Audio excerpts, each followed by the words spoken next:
Okay, hey, we're continuing on with this new topic. It's like probability. I kind of call it set theory.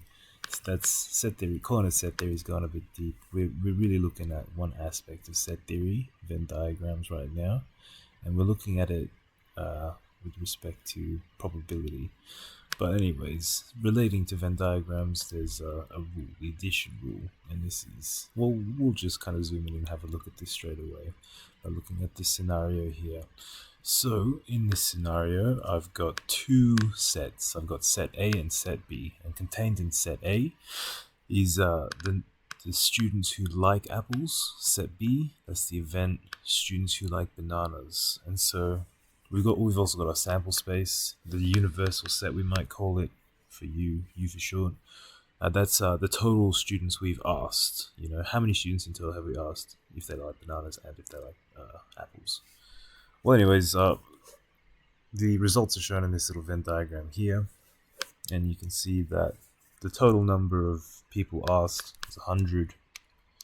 Total number of people that like apples is 65. Total number of people that like bananas 70, and we can see how the answers are sort of distributed with this Venn diagram. So what I want to talk about today is, well, maybe you might might be a misconception if like a diagram isn't so clear.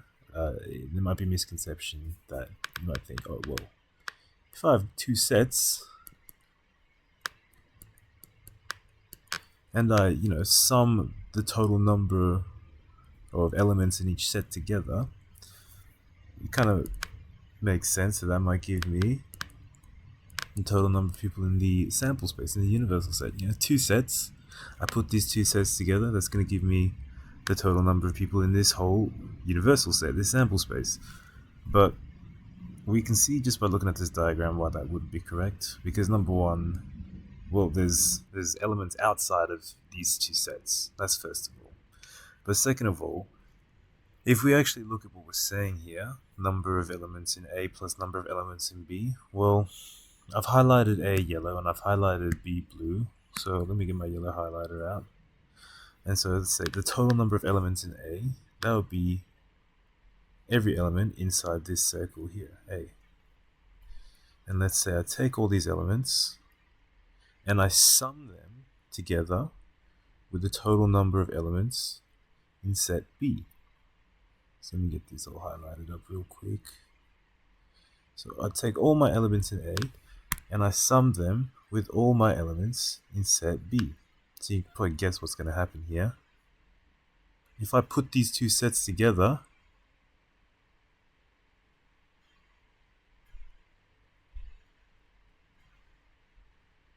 well, I count this overlap. I count this intersection twice. Set A plus set B. If I count all of set A, then I count all of set B. I'm considering this intersection area 2 times. And if we what that means kind of mathematically, I guess, if I put these two sets together, it doesn't actually equal the universal set. Well, what does it actually equal? Have a think. What do we actually have here? Well, we have the union of set A and set B, but we've included that intersection twice. So it's the union plus an extra intersect. So we've got set A plus set B. It's going to give us the union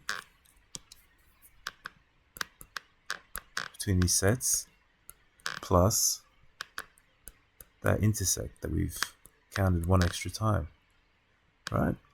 And so this is the addition rule here, basically. And why it's useful, well, now I've got an expression for the union and the intersect. I can rearrange for this guy or I can rearrange for this guy. And let me just give you those equations really quickly. If I rearrange for the union of A and B, that's just going to be me subtracting the intersect of both sides. Me subtracting this guy of both sides, right?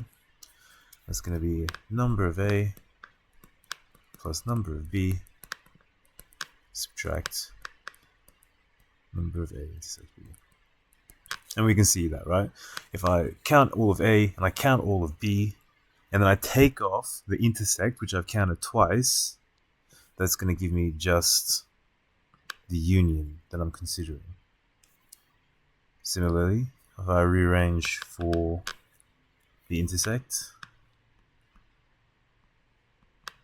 that's just going to be me subtracting A union B of both sides. So this guy, subtracting A union B of both sides, that's going to be equal to N of A plus N of B, subtract A union B. Okay, so almost done. One more thing, or two more things really. We can also kind of consider not talking about the number of the elements, but the probability that we might select an element from one of these sets. So just kind of honing the language in a different direction, basically.